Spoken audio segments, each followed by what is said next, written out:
नमस्कार, आप देख रहे हैं द पब्लिक और मैं सुभाष चौधरी हूं। लोकसभा यानी देश के निम्न सदन में आज कांग्रेस पार्टी के संसदीय दल के उपनेता गौरव गोगोई ने अविश्वास प्रस्ताव पर चर्चा शुरू की। अपना प्रस्ताव रखते हुए उन्होंने प्रधानमंत्री पर 3 गंभीर आरोप लगाए और 3 प्रमुख मांगे भी उनके समक्ष सदन के माध्यम से रखी। उन्होंने कहा कि मणिपुर में एनडीए की सरकार और मुख्यमंत्री पूरी तरह विफल रहे हैं। उनका फोकस पूरी तरह अपनी चर्चा में मणिपुर में एनडीए सरकार की विफलता पर ही रहा। उन्होंने कहा कि मणिपुर में कानून व्यवस्था को सुधारने में या फिर शांति व्यवस्था कायम रखने में केंद्रीय गृह विभाग यानी केंद्रीय गृह मंत्रालय और राष्ट्रीय सुरक्षा सलाहकार दोनों ही पूरी तरह विफल रहे हैं। उन्होंने कहा कि प्रधानमंत्री इसलिए मौन हैं क्योंकि वो अपनी सरकार की और राज्य में जो उनकी पार्टी की सरकार है यानी सीएम एन वीरेंद्र सिंह है, उनकी विफलता है, उसको वो कबूल नहीं करना चाहते हैं और उन्हें अपनी छवि बहुत प्यारी है, इससे उनकी छवि को नुकसान पहुंचेगा, इसलिए वो अपनी छवि का ख्याल रखने की दृष्टि से 80 दिनों बाद अगर बोले भी मणिपुर की हिंसा पर तो केवल 20 से 30 सेकंड और उन्होंने दूसरे अन्य राज्यों के साथ उस मुद्दे को जोड़ दिया। उन्होंने केंद्र सरकार से राजधर्म का पालन करने की बात भी की। उन्होंने उनके पुराने नेताओं की याद दिलाते हुए यानी पूर्व प्रधानमंत्री अटल बिहारी वाजपेयी की याद दिलाते हुए कहा कि जैसे गुजरात के दंगे में प्रधानमंत्री स्वयं वहां गए थे या उससे पहले कांग्रेस शासित राज्य में भी सभी प्रधानमंत्रियों ने नॉर्थ ईस्ट में कोई पहली बार हिंसा नहीं हुई है, लेकिन प्रधानमंत्री वहां जाते रहे हैं, लोगों से मिलते रहे हैं और शांति कायम करने के लिए अपील करते रहे हैं। लेकिन इस बार आखिर ऐसा क्या है कि वर्तमान प्रधानमंत्री मणिपुर में इतनी बड़ी हिंसा होने के बावजूद नहीं जाना चाहते हैं। उन्होंने यह आरोप लगाया कि एनडीए सरकार हमेशा पूरे भारत की बात करती है, समग्र विकास की बात करती है, सबके विकास की बात करती है, सबको विश्वास में लेने की बात करती है, लेकिन इस इंडिया में इन्होंने 2 मणिपुर क्रिएट कर दिए हैं, यानी 2 समाज के बीच में ऐसा विभेद पैदा कर दिया है जो खाई पाटने में वर्षों लग जाएंगे और उस दिशा में उन्होंने 3 मांगे भी रखी। उन्होंने कहा कि प्रधानमंत्री को मणिपुर का दौरा सर्वदलीय सांसदों के साथ, नेताओं के साथ मिलकर मणिपुर का दौरा तत्काल करना चाहिए। दूसरी बात उन्होंने कहा कि वहां शांति कायम करने की कोशिश की जानी चाहिए, अपील की जानी चाहिए प्रधानमंत्री की ओर से। आखिर वो देश के प्रधानमंत्री हैं और उनकी बात की अहमियत सबसे अधिक है। उन्होंने कहा कि देश के प्रधानमंत्री को वहां शांति कमेटी यानी समाज के सभी वर्गों के साथ बैठकर बात करने की दिशा में कदम उठाए जाने चाहिए थे। प्रधानमंत्री ऐसी कोशिश करें तो मणिपुर में शांति व्यवस्था कायम हो सकती है और उन्होंने मांग की कि प्रधानमंत्री को संसद में आकर अपनी बात रखनी चाहिए। उन्होंने कहा कि विपक्ष के पास इसके अविश्वास प्रस्ताव लाने के अलावा कोई विकल्प नहीं बचा था क्योंकि प्रधानमंत्री लगातार 80 दिनों तक मणिपुर पर कुछ नहीं बोले और अगर बोले तो बहुत 30 सेकंड के आसपास। इसलिए विपक्ष चाहता है कि वो संसद में आकर मणिपुर की हिंसा को लेकर अपनी बात रखें और इसमें एक सर्वदलीय कोशिश की जा सकती है। कुल मिलाकर आइए आपको सुनवाता हूं कि कांग्रेस संसदीय उपनेता गौरव गोगोई ने लोकसभा में आज अविश्वास प्रस्ताव रखने के क्रम में अपने विस्तृत भाषण में क्या कुछ कहा और उन किन बिंदुओं का उल्लेख करने की कोशिश की जिससे कि वर्तमान केंद्र सरकार या एनडीए सरकार को जवाब देना थोड़ी मुश्किल हो सकती है। आइए सुनते हैं गौरव गोगोई को। अब 1 मिनट, महत्वपूर्ण विषय पर चर्चा कर रहे हैं। कोई भी ऐसा हम इस सदन की गरिमा के अनुसार बोले, सदन की परंपराओं के अनुसार बोले। अविश्वास प्रस्ताव एक गंभीर प्रस्ताव है, तो मेरा सभी सदस्यों से आग्रह है कि वह चर्चा को गंभीरता से करें तो उचित रहेगा। गौरव गोगोई जी। अध्यक्ष महोदय, मैं इस प्रस्ताव को आपके समक्ष रखता हूं और आपकी अनुमति की अपेक्षा करता हूं कि मैं अपना वक्तव्य रखूं। अध्यक्ष महोदय, मैं सबसे पहले आपका आभार प्रकट करता हूं कि आपने इंडिया अलायंस के इस अविश्वास प्रस्ताव को आपने स्वीकार किया।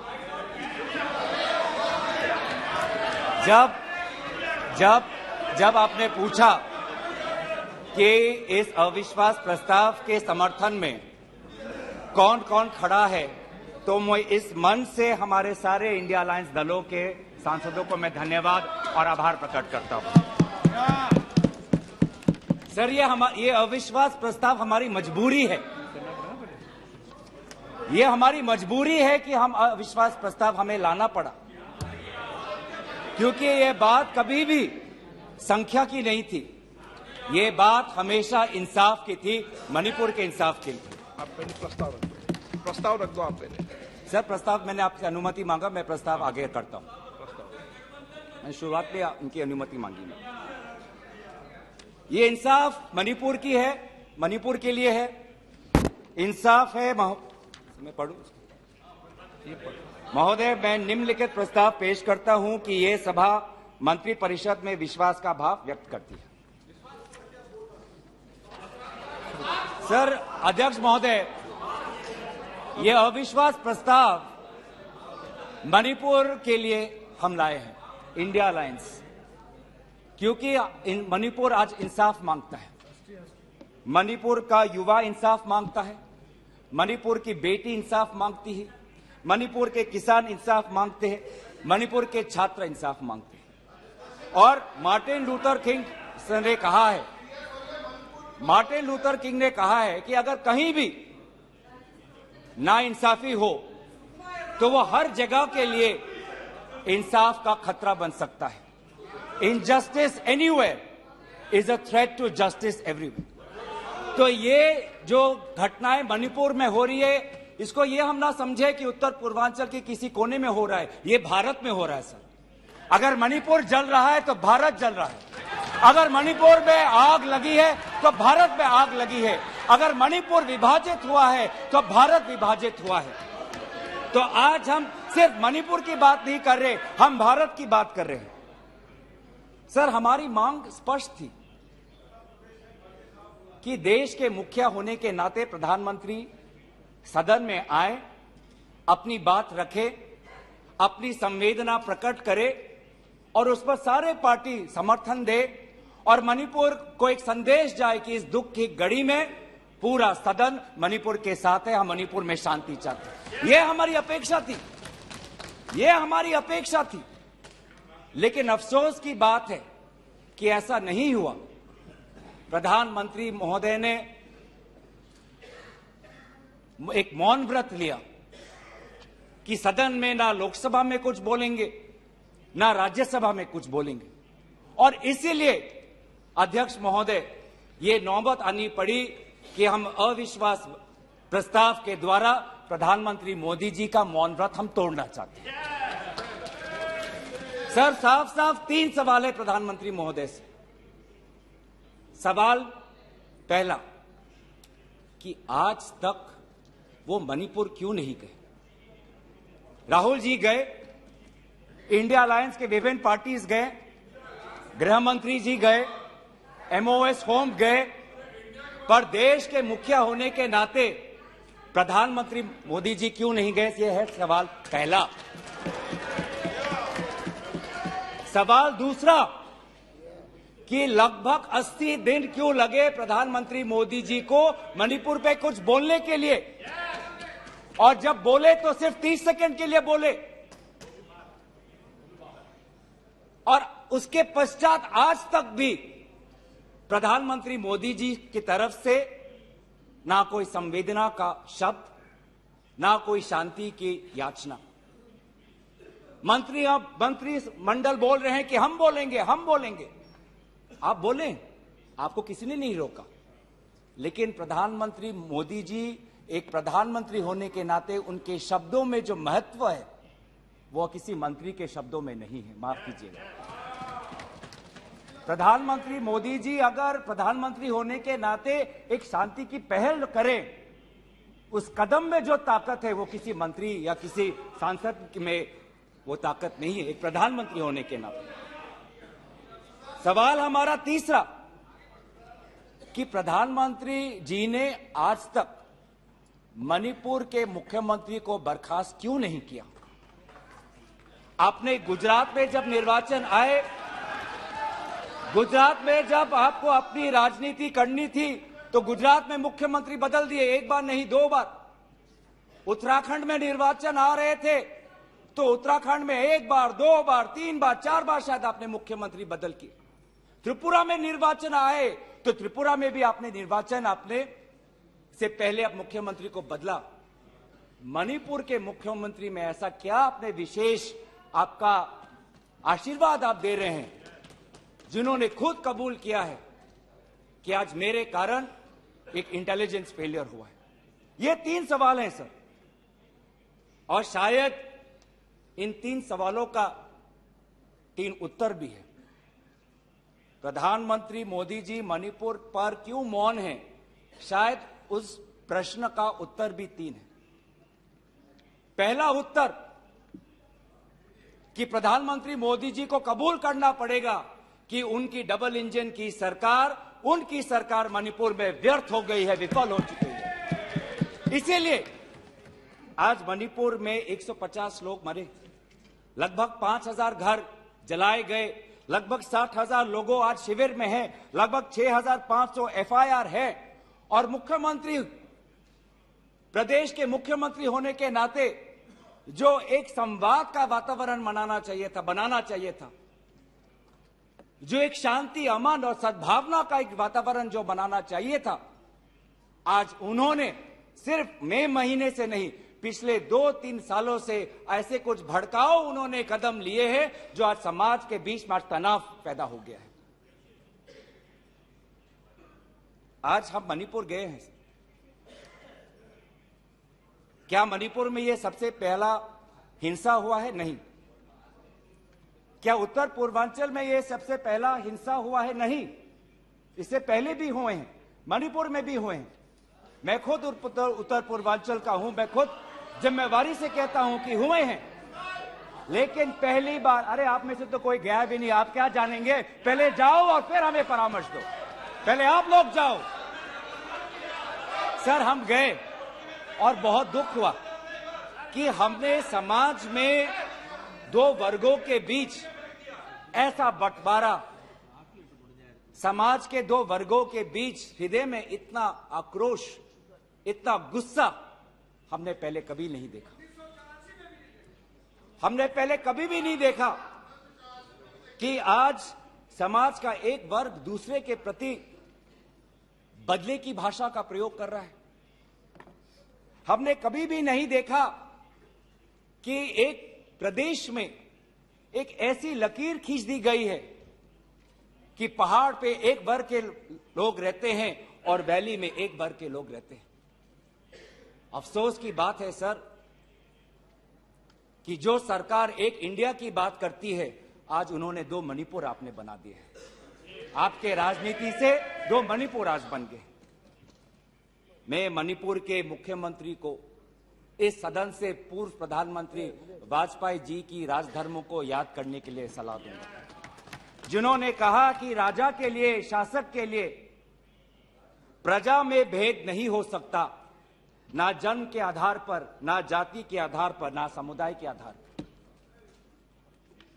सर आज इस माहौल में अगर सबसे ज्यादा पीड़ा किसी को झेलना पड़ा है तो महिलाओं और बच्चों को। हमने देखे हैं वो वायरल वीडियो में, उनका मैं उल्लेख नहीं करना चाहूंगा, उससे सबको पीड़ा हुआ।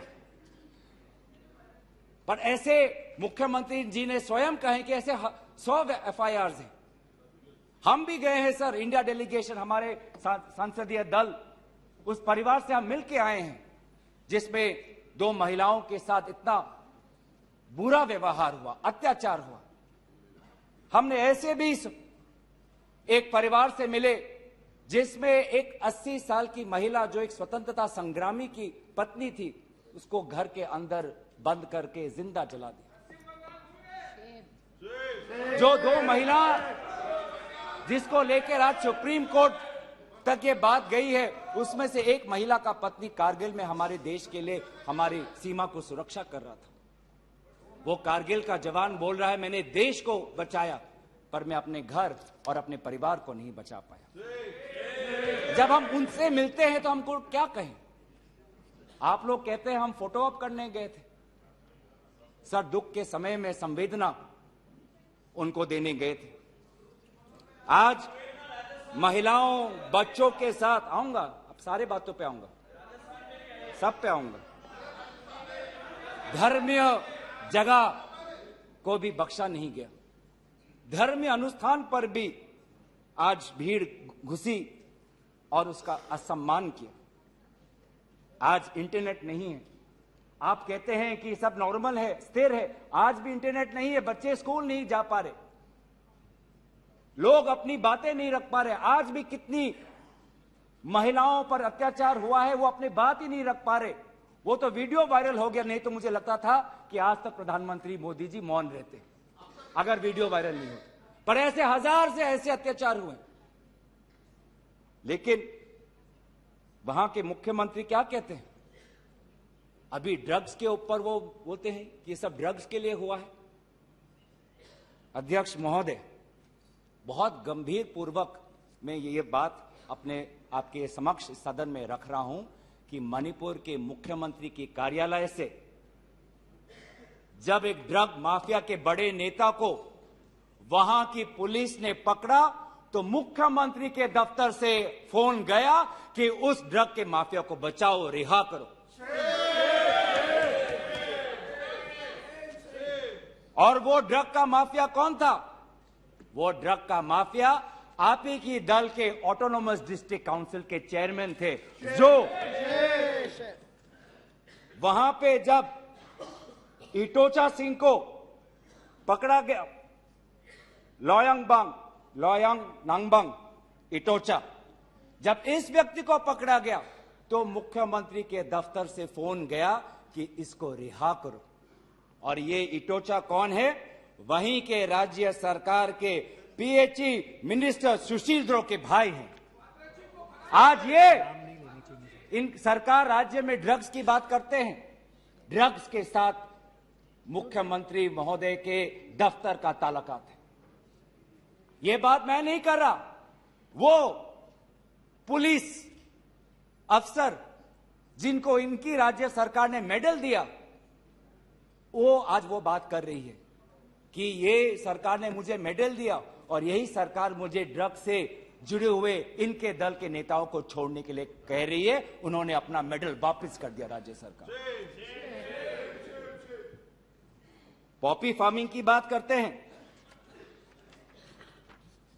आज आपका ही narcotics and affairs of border NAB ये कहता है the scale of poppy plantation in Manipur has spread across 15,400 acres of land in the hills between 2017 and 2023. 2017 में आपकी सरकार आई थी।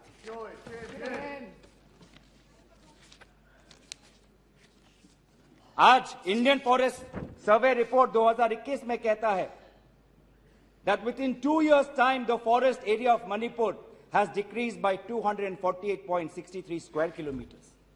ये आपके सरकार के नजर के सामने वहां के जंगलों को काटा जा रहा है और पॉपी फार्मिंग को बढ़ावा दिया जा रहा है। गृह मंत्री ड्रग्स को लेकर बार बार वक्तव्य देते हैं, लेकिन गृह मंत्री महोदय आपको भी पता है कि पिछले 5-6 सालों में ड्रग्स की ये समस्या कमी नहीं, थमी नहीं, बढ़ती जा रही है। लगभग 2017 में एनसीआरबी का डेटा है 1113 केसेस, 2021 में 3611। तो ड्रग्स की समस्या आज बढ़ती जा रही है। तो कहीं ना कहीं प्रधानमंत्री जी चाहते हैं कि वो मौन रहे ताकि उनकी राज्य सरकार की छवि धूमिल ना हो, क्योंकि उनको छवि से लगाव है। चाहे लोगों पे अत्याचार हो, ड्रग्स की समस्या बड़ी हो, ये उनके लिए महत्व नहीं रखता। पर जैसे कि मैंने कहा कि उनके मौन रहने का कारण 3 है, अभी तो मैंने सिर्फ एक कारण का उजागर किया।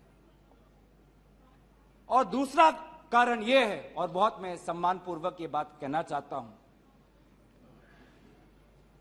दूसरा कारण प्रधानमंत्री मोदी जी का मौन रहने का यह है कि आज भारत केंद्र सरकार का गृह विभाग और राष्ट्रीय सुरक्षा सलाहकार आज विफल हुए हैं। क्या हो रहा मणिपुर में? 5000 से ज्यादा हथियार आज लोगों के हाथों में है। लगभग 35 पुलिस स्टेशन में भीड़ वहां जाकर वहां से हथियार अपने साथ ले जाते हैं। कभी आप जितने भी राज्यों का आपने जो उजागर किया है, कभी ऐसी स्थिति देखी है कि 2 महीनों में एक भीड़ पुलिस थाने में जाकर, पुलिस ट्रेनिंग कॉलेज में जाकर वहां पे जो हथियार है वो लेके जाती है? क्या क्या हथियार ले गए हैं? क्या क्या हथियार लूट के ले गए हैं? INSAS rifle, AK-47, light LMG light machine gun, self loading rifle, SMC, motor, grenade, bullet proof jacket, 6 lakh enumeration, 6 lakh गोलियां आज लोगों के बीच में है। कि ये राष्ट्रीय सुरक्षा का मामला नहीं है? कहां है राष्ट्रीय सुरक्षा सलाहकार? ये जो बंदूक है, ये जो गोलियां हैं, किस पर चलाएंगे? ये गोलियां हमारे भारतीय सेना के नौजवानों पे चलाएंगे। ये गोलियां मणिपुर के पुलिस पर चलाए जाएंगे। ये गोलियां मणिपुर के निहत्थे लोगों पर बरसाए जाएंगे। क्या क्या आपने आज ये जो हथियार है सिर्फ मणिपुर तक सीमित नहीं रहेंगे सर। लगभग ये जो 6 लाख एम्यूनेशन है, गोला बारूद है, AK-47, ये तो युद्ध के हथियार है, ये युद्ध के अस्त्र है। ये सिर्फ मणिपुर तक नहीं सीमित रहेंगे, ये आज उत्तर पूर्वांचल में भारत के अलग अलग जगह में ये हथियार जाएंगे और भारत के समाज को आज अशांति का वातावरण बनाएंगे। तो क्या कर रहे हैं आप? आज दुख की बात है कि अभी मुख्यमंत्री पहले तो समाज पर दोष ठहरा रहे थे, अब मुख्यमंत्री, मणिपुर के मुख्यमंत्री केंद्र सरकार और असम राइफल्स पे आज निशाना साध रहे हैं। आज ही हमें सुनने में मिला कि असम राइफल्स, जिसको जिम्मेवारी दी गई है देश को, लोगों को बचाने के लिए, उनको हटाया जा रहा है। मुख्यमंत्री के घर के जो विधायक हैं, मैं उनका नाम नहीं लूंगा, वो पूछते हैं कि इतने हथियार कहां से आए? क्या कर रही है केंद्रीय शासित सुरक्षा दल? ये असम राइफल्स किसके अनुसार काम करता है? ये असम राइफल्स गृह विभाग के मंत्रालय से इनको निर्देश दिया जाता है। तो एक ऐसी व्यवस्था बन गई है मणिपुर में कि मणिपुर के पुलिस आज असम राइफल्स के जवान पर उंगली उठा रहे हैं। असम राइफल्स के जवान आज मणिपुर के पुलिस पर उंगली उठा रही है। ये बना है 21वीं सदी के भारत में। ऐसे हम समाधान कर रहे हैं पिछले 3 महीनों से। आज सुप्रीम कोर्ट ने जो जांच कमेटी बैठाई, उससे साफ साफ साबित होता है कि सुप्रीम कोर्ट ने भी आज केंद्र सरकार और राज्य सरकार के जो काम है उसको स्वीकार नहीं किया है। आज इसीलिए कमेटी बैठाई गई है। मैं पूछना चाहूंगा कि गृह मंत्री, आपने एक 51 मेंबर्स का कमेटी बैठाया, कितने बार वो कमेटी बैठी? आप 3 दिन थे, आप वहां पे गए, 51 आपने एक पीस कमेटी बैठाई, अच्छी बात है, लेकिन वो कमेटी आज तक असफल रही। गृह मंत्री ने कहा कि मैं 15 दिन बाद में आऊंगा, पर गृह मंत्री 15 दिन हो गए हैं पर मणिपुर में दिखाई नहीं दिए। जब एक suspended insurgency group UKLF, united Kuki liberation front का चेयरमैन SS हाउकेप लीगल बयान में, एफिडेविट में यह बात कहता है कि भाजपा ने 2017 और 2019 के निर्वाचन में एक उग्रपंथी संगठन का उन्होंने सहयोग लिया। एक लीगल एफिडेविट में यह बात लिखा है। यह है इनका राष्ट्रवाद, यह है इनका राष्ट्रवाद,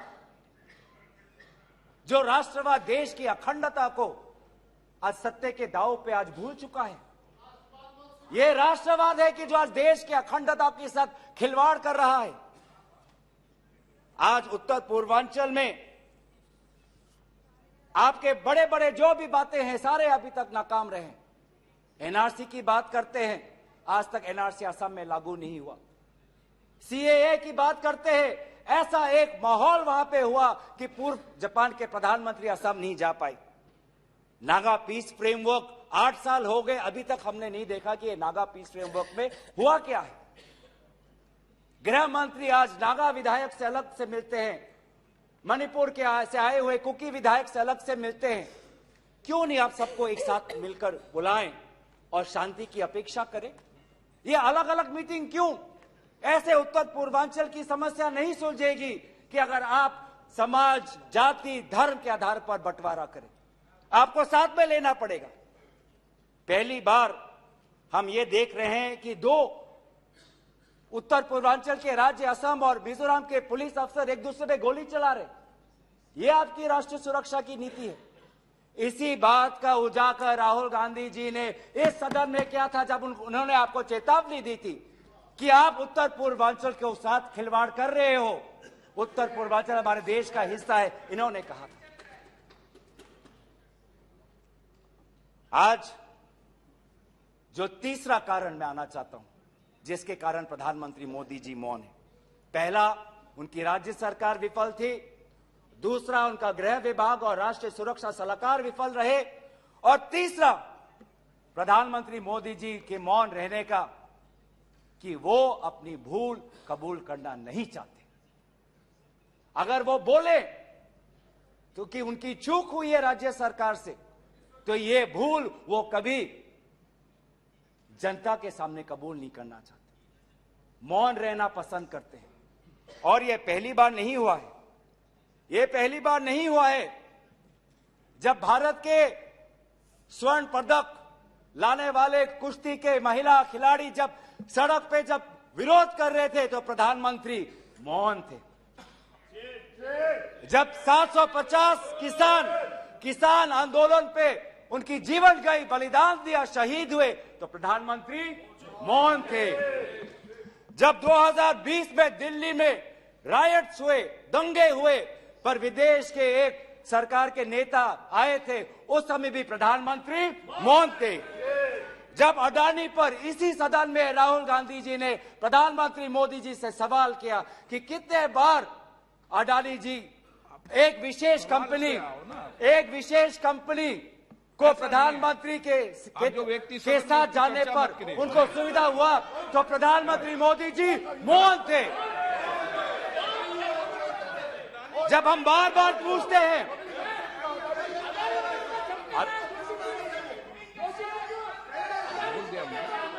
सर बड़ी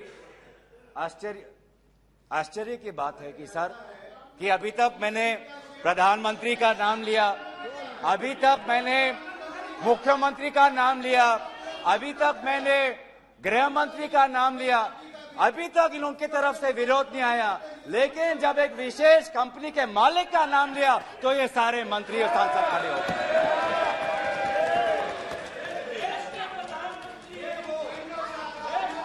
किसकी सरकार है सर? ये किसकी सरकार है? जब चीन पर हमने सवाल किया, चीन पर आप पूछे, मैं चीन पर आता हूं।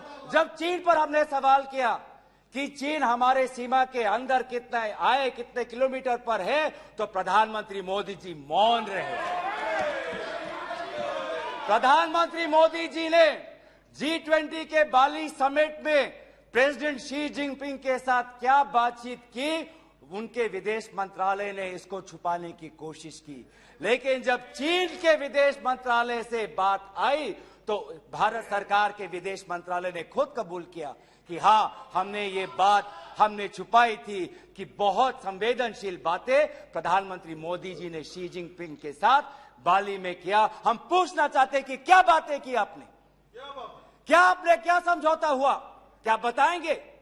विदेश मंत्री ने कुछ दिन पहले हम सबके समक्ष एक स्टेटमेंट रखा, पर उस स्टेटमेंट पर भी बाली में प्रधानमंत्री मोदी जी और प्रेसिडेंट राष्ट्रपति शी जिनपिंग के बीच में क्या बात हुई, इन्होंने उजागर नहीं किया।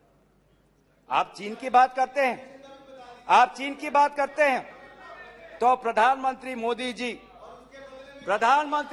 जी जब जम्मू कश्मीर के पूर्व राज्यपाल ने कहा कि उन्होंने प्रधानमंत्री को फोन किया था, तो ये राज्यपाल ने क्या कहा कि उनको चुप रहने का सलाह उनको मिला। प्रधानमंत्री मोदी जी मौन रहे। जब पूर्व एक राज्यपाल ने कहा कि हमने सुरक्षा मांगी थी हमारे पुलवामा के जवानों के लिए, लेकिन हमको कोई सुरक्षा नहीं मिली, जब ऐसा गंभीर बात एक पूर्व राज्यपाल, आपकी ही चुनी हुई राज्यपाल ने रखा, तो प्रधानमंत्री मोदी जी मौन रहे। जब कोविड में सेकेंड वेव में लोग के सांसों में, फाफड़ों में ऑक्सीजन नहीं था, तब प्रधानमंत्री पश्चिम बंगाल में वोट मांग रहे थे। जब मणिपुर में महिलाओं पर अत्याचार हो रहा था, तो प्रधानमंत्री जी कर्नाटक में वोट मांग रहे थे। ये कैसा राष्ट्रवाद है? यह कैसा राष्ट्रवाद है जो देश से ऊपर अपने सत्ता को ज्यादा महत्व देता है? इस देश के इतिहास में हमने दूसरे प्रधानमंत्री भी देखे हैं। हमने ऐसे भी प्रधानमंत्री देखे हैं जिन्होंने उत्तर पूर्वांचल और भारत की संवेदना को समझा। मैं उदाहरण देना चाहता हूं। जब असम में हमारा असम अकॉर्ड हुआ 1985 में, तो असम में हमारी कांग्रेस की सरकार थी, लेकिन शांति के पहल के लिए उस समय के पूर्व प्रधानमंत्री राजीव गांधी जी ने कहा कि कांग्रेस की सरकार बर्खास्त होनी चाहिए, हम एक निर्वाचन लाना चाहते हैं ताकि शांति आगे बढ़े। ये हमारा राष्ट्रवाद है कि दल से ऊपर हमारा देश, ये हमारा राष्ट्रवाद है। जब मीजो अकॉर्ड हुआ, सुन लीजिए, सुनने का धैर्य रखिए। जब मीजो अकॉर्ड हुआ 1986 में, तब मिजोरम में हमारी सरकार थी, लेकिन राजीव गांधी जी ने लालडेंगा जी के साथ समझौता करके मीजो अकॉर्ड उन्होंने स्थापना किया 1986 में, और वहां के पू लालडेंगा जी मिजोरम के इंटरिम गवर्नमेंट के मुख्यमंत्री बने। और निर्वाचन यह है कि हमें सत्ता नहीं, हमें शांति चाहिए उत्तर पूर्वांचल में। अगर सत्ता खोनी पड़ी, दल का बलिदान देना पड़ा, तो उत्तर पूर्वांचल और देश की अखंडता के लिए हम वो बलिदान देने के लिए तैयार हैं। सोनिया जी को याद होगा, जब मीजो अकॉर्ड हुआ उसके अगले ही दिन राजीव गांधी जी और सोनिया जी मिजोरम गए थे, आइजवाल गए थे, और जगह जगह पर लोगों ने इन दोनों का स्वागत किया और उन्होंने कहा, स्वागत राजीव गांधी जी, वेलकम राजीव गांधी जी, आप शांति के प्रतीक हो। ऐसा पहल प्रधानमंत्री मोदी जी मणिपुर में क्यों नहीं करते? हम उनका समर्थन करेंगे, हम उनका समर्थन करेंगे। इस सदन में जब 2012 में असम में कोकराझार में जब हिंसा हुआ, तो इस सदन में, लोकसभा में, राज्यसभा में प्रधानमंत्री, हमारे पहले प्रधानमंत्री डॉक्टर मनमोहन सिंह जी ने इस सदन में उन्होंने बात रखी। जब कोकराझार में जब हिंसा हुआ, तो उसके 7 दिन बाद प्रधानमंत्री मनमोहन सिंह जी वहां पर गए और उन्होंने कहा, क्या कहा? उन्होंने कहा असम में जाकर, we are one people, we are one nation, we must live together as such, we must restore peace and calm throughout the area. ऐसी बातें प्रधानमंत्री मोदी जी क्यों नहीं करते? चलिए मेरे दल का नहीं, मैं आपके दल का उदाहरण देता हूं।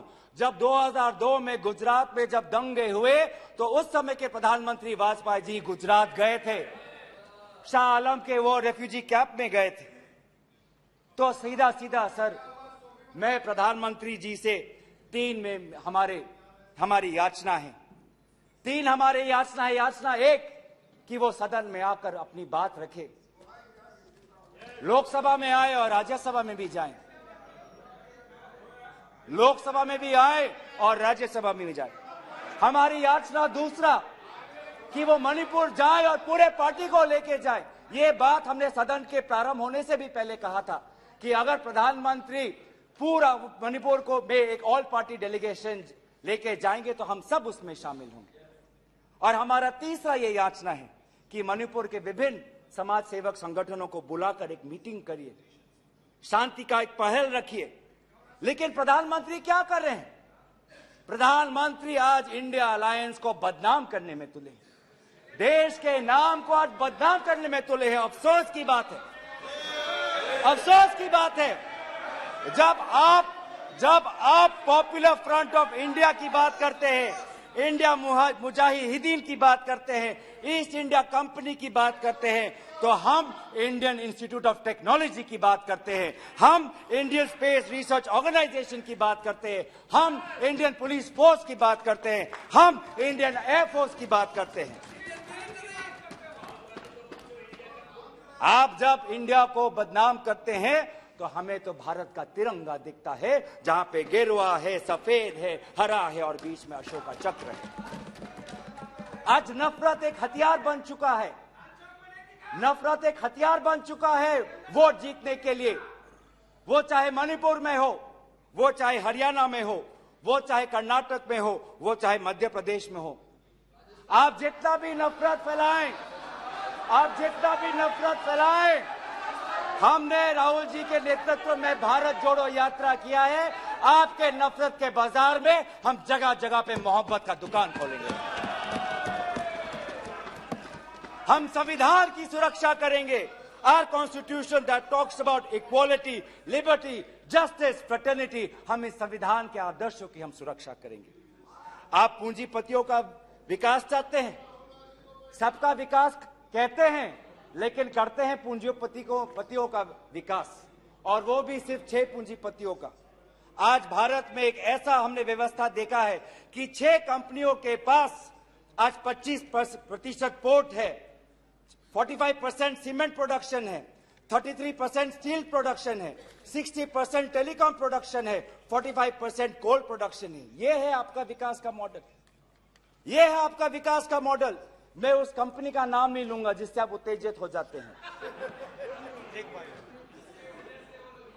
लेकिन दूसरे कंपनी को तो नाम ले सकता हूं। ये कैसा प्रक्रिया है सर? ये कैसा कॉम्पिटिटिव इकोनॉमी बना रहे हैं? जब अप्रैल 2030 में श्री सीमेंट संघी इंडस्ट्रीज को खरीदना चाहता है, तो जून में ही श्री सीमेंट पर आईटी का डिपार्टमेंट का रेड होता है, और जुलाई 2023 में श्री सीमेंट एक्विजिशन से बाहर निकलता है, और अगस्त में अडानी का अंबुजा सीमेंट संघी इंडस्ट्री को खरीदता है। ये इकोनॉमी बना रहे हैं, ऐसा इकोनॉमी आप बनाएंगे? हम चाहते हैं पूंजीपतियों का विकास नहीं, हम चाहते हैं कि किसान का विकास हो जिससे राहुल जी मिले हैं। हम चाहते हैं वो मैकेनिक का विकास हो जिससे राहुल जी मिले हैं। हम चाहते हैं वो फैक्ट्री वर्कर का विकास हो जिससे हमारे पास आते हैं वो स्मॉल बिजनेस, वो ट्रेडर्स जो हमारे पास आते हैं, हम उनका विकास चाहते हैं। आप गरीबों की बात करते हैं, आपने गरीबों के साथ विश्वासघात किया है। आज टमाटर 2050 केजी में, पेट्रोल 102 लीटर का, एलपीजी 1200 रुपए सिलेंडर का, मिल्क आज दूध के दाम पे। आपको इकोनॉमी की बात करते हैं, लार्जेस्ट फास्टेस्ट ग्रोइंग इकोनॉमी की बात करते हैं, जाइए ये भाषा उस आजाद मंडी के उस आदमी के सामने वो रखिए जिसके आंसू आज पूरे देश ने देखा है, जो कहता है रो रो के कि मेरे पास पैसा नहीं है। ये जीडीपी और फास्टेस्ट ग्रोइंग इकोनॉमी की बातें उनको समझाइएगा। आजादपुर मंडी में राहुल जी गए, आप किसान की बात करते हैं, आपके डेटा में आज हमको मिला है कि लगभग 10,000 किसानों ने आत्महत्या कर दी है, जिसमें से किसान है, श्रमिक है, कल्टीवेटर्स है। ये है पार्लियामेंट में आज उत्तर आता है कि एमजीएनरेगा में 5 करोड़ लोगों को आज एमजीएनरेगा से बाहर कर दिया है। ये आपका विकास है?